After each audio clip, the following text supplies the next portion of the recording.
Actually, Albanese, Starmer, they're very, very good at dividing.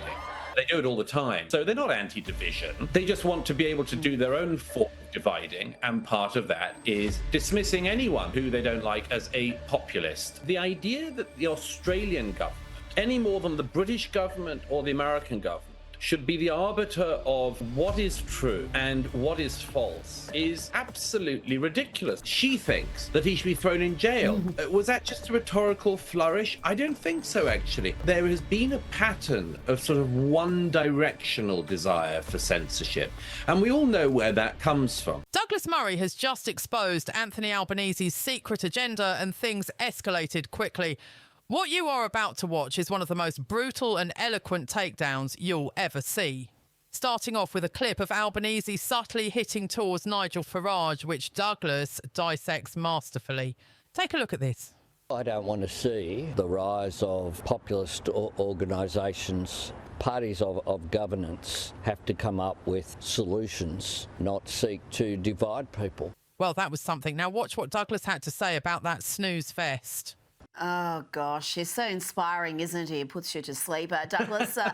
In recent years, the word populism is always used as a synonym, effectively, for parties that are popular. And so-called populism, which is almost never defined by these very second-rate dolts we have running our countries in Australia and the UK. They always rail against populism. And I think really the problem is they have a deep problem with anyone who is popular. That's because they're not. And they always use the same playbook. We're not here to divide. We're here to unite. We want to go forward into tomorrow, not upwards into yesteryear or something like that. Actually, Albanese, Starmer, they're very, very good at dividing.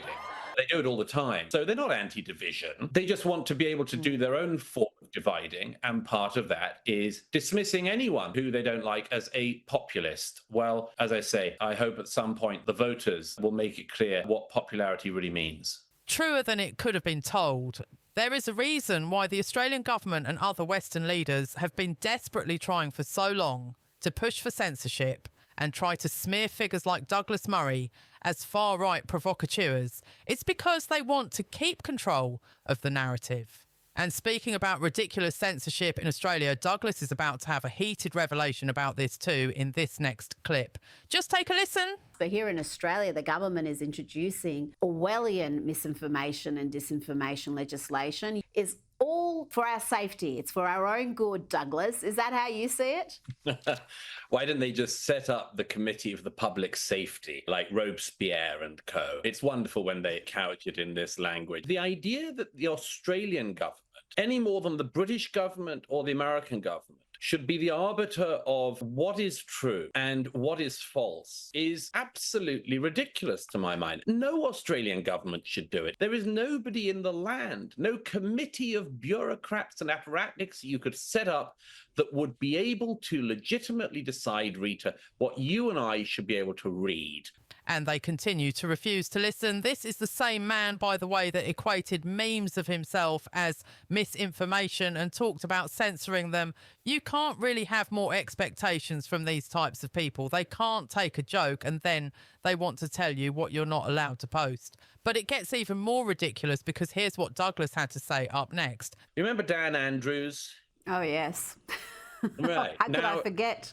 I know, it haunts us all still. You remember in COVID when Dan Andrews decided to claim that an Australian having a pint outside in the street or anywhere else should make sure that they keep their mask on and drink their pint through their mask? That was only a couple of years ago. And Dan Andrews obviously has had his own problems since then, perhaps brought about by trying to drink all of his drinks through a mask, who knows? But the interesting thing is that that passed for completely acceptable disinformation and misinformation by a very serious high-level official in Australia. The idea that other officials will decide what Australians should or should not be able to know after people like Dan Andrews perverted the nature of their office in that way is just laughable to me. We don't have to have long memories anymore to remember a recent occasion or set of occasions when people who thought they knew better than us told us things that turned out to be utter fibs. sense. I remember when he scolded Victorians for watching sunsets at the beach. Apparently that was a danger to themselves and to their neighbours. The Australian government is a complete joke, and they know it, which is evidenced by their feeble attempts at trying to censor memes of themselves. Albanese might be a clown, but he is just a mascot of a bigger phenomenon brewing inside our government, because take a look at this next clip. We have the Albanese government going to war against Elon Musk, desperately trying to ban what they consider harmful content. The Australian Prime Minister has called Elon Musk arrogant. His Home Affairs Minister has called him a megalomaniac. And we even have Senator Jackie Lambie, who wants to throw Elon Musk in jail. Yep, totally normal response from a very sane individual inside a very sane government. But what is her exact reasoning for wanting to jail Elon? Well, let's hear it. So when it comes to the tech billionaire, like I've already said, I think he's a social media knob with no social conscience. He has absolutely no social conscience. Someone like that should be in jail and the key be thrown away. That bloke should not have a right to be out there on his own ideology platform. Having quite a tough one there with trying to get those words out, aren't we now?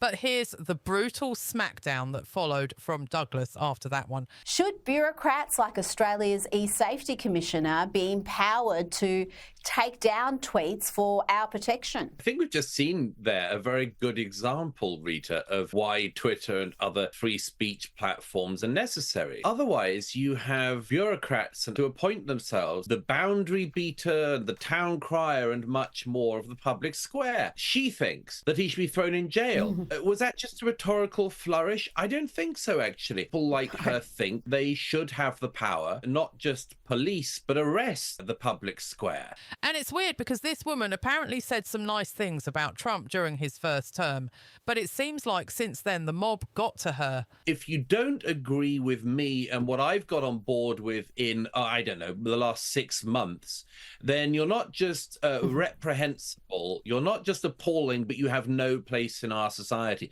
And unfortunately, as people like her sometimes find out, the people they believe don't have any place in society quite often turn out to be what we used to call the general public. That was beautifully said. Douglas is 100% correct. What a humiliating way to lay it all down. But this next clip gets even better.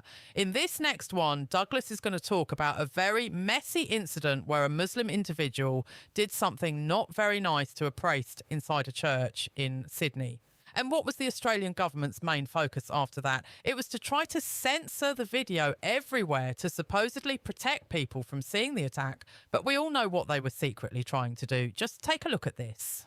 Can a case be made that if we do have these greater controls on free speech, we will have a less polarised society? There is a serious problem in the social media age of people getting images we wouldn't have got in the past, particularly brutal images. But what we're really talking about here, there has been a pattern of sort of one-directional desire for censorship. And we all know where that comes from.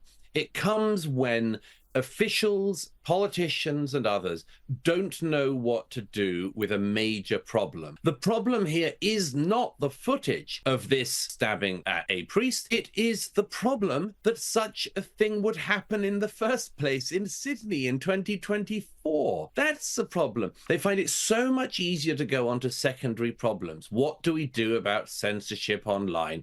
What do we do about online radicalization and much more? No. The problem is one to do with your immigration policies, your integration policies, your radicalization policies, and much more. And there you have it. Douglas Murray has exposed it all. From Albanese's sly digs to absurd censorship attempts and even the Sydney church incident, every clip shows just how far the government will go to control the narrative and protect its image. But as Murray proves, their attempts to silence dissent only reveal their weakness. What do you think the Australian government is really hiding, and how far will they go to keep it quiet? Drop your thoughts in the comments and share this with anyone who needs to see it.